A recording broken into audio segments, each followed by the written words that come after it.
एक कथा ऐसी सुना रहे हैं आपको, आपको सुनकर आश्चर्य होगा। हमारे बड़े गुरु भाई थे श्री सुखराम दास जी महाराज, ब्रजवासी थे। पल्ली पार जमुना पल्ली पार टेंटी गांव का सनाढ़ विप्रकुल का उनका जन्म था और पूज्य गुरुदेव पहाड़ी बाबा से बचपन में ही दीक्षा ले ली थी उन्होंने। कितनी उम्र में दीक्षा ले ली थी? वो कहते हैं हम तो 6-7 बरस के थे, मैया हमारी वृंदावन आयो करती तो वही समय हमने दीक्षा ले ली महाराज जी की। तब से ही मंत्राज का जप करते थे वो। और उनके पिताजी पधार गए सुखराम दास जी के बचपन में ही, 7-8 वर्ष के थे तभी पिताजी पधार गए। अब मैया और बेटा दो ही घर में थे। ये खूब भजन करते, शुरू से बचपन से ही भजन करते थे बाबा। और मैया कहती कि हमने चीज बसत बनवा। चीज बसत समझते हो कि नहीं? चीज बसत, अरे बहुओं के लिए जो माताएं बढ़िया गहना वहना बना के रखती है, तो बुढ़िया बेचारी ब्रजवास मैया वो तो मन में मनोरथ करे कि मेरो बालक ब्याह होएगा, बहू आएगी, ये सब आभूषण अपनी बहू को मैं पहराऊंगी, उस बेचारी मनोरथ करती। और बाबा तो खेत पे रहते, काम करते और प्रेम से अपना भजन करते। मैया रोटी बना के ले आती घर से। बाबा कम जाते थे, वहीं मढ़िया डार के रहते। और मैया जब ब्याह के लिए कहती सोई बाबा भड़क जाते, गए मैया मैं तेरी सेवा करूँगा, तू का मेरी सेवा करेगा। एक जगह मैया ने ब्याह तय कर दियो, बाबा नाराज हो गए, बोले ना मैं ब्याह करवे वारो ना है। तो मैया बोली अच्छो तो फिर तू कहाँ करेगा? बोले तू ज़्यादा परेशान करे मैं बाबा जी बन जाऊँगा। तो बोले अच्छा तो तू काय को परे हो घर में, तू बाबा जी बन जाए, हमको काय को यहाँ परे हो घर में, जा चले जा, बाबा है जा। तो बोली मैं तो तेरी बाट देख रहे हूँ। बाबा बोले मैं तेरी बाट देख रहे हूँ कि पिताजी तो है नहीं, तू अकेली है और तू निपट जाएगी तो मैं तो बाबा बनो बनाया हूँ। अच्छो मेरी मरवे की राह देख रहे हो तो ठीक है, तेरी फांस में अभी काट दूं। सो मैया तो गुस्सा में आई। ध्यान से सुनो, सच्ची घटना है ब्रज के गांव की।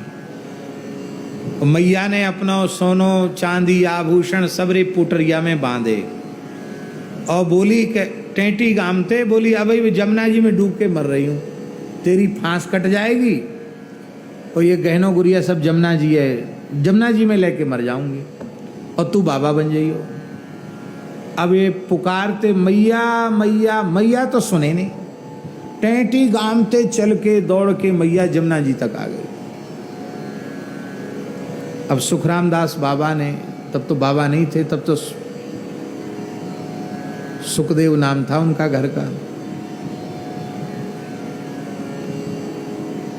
मैया के चरण पकड़ लिए, बोले मैया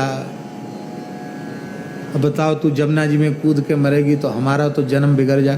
तू ना तू अपना जन्म सुधार ले, मैं तो मरूंगी, जमुना जी में डूब के मरूंगी।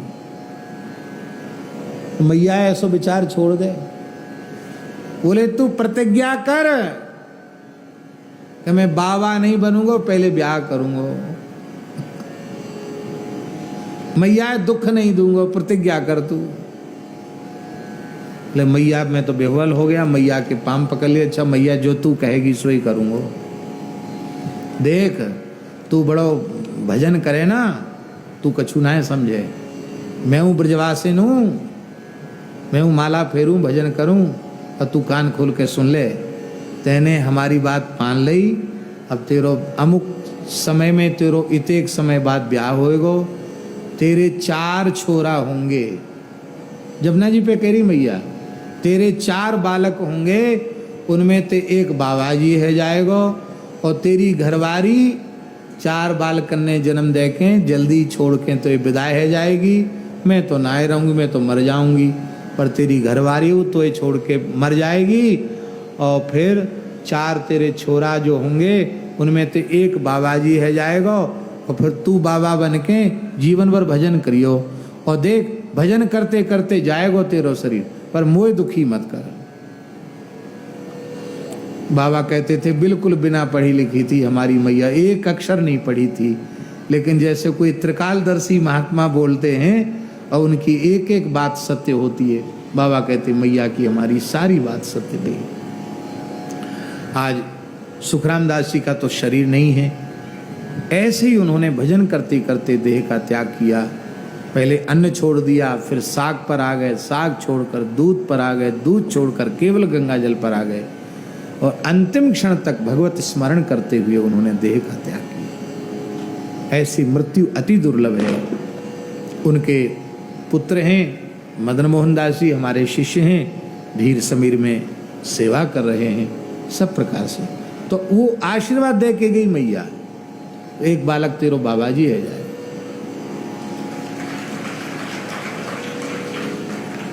आपने अपने मन से जो कल्पना कर रखी है, विचार व्यवहार करके कि हमारा ये काम, यही भजन है, यही साधन है, वो साधन नहीं है। साधन वही है जो शास्त्र सम्मत है, जो सदाचार से सम्मत है, वही साधन है, और नहीं तो वह असाधन है।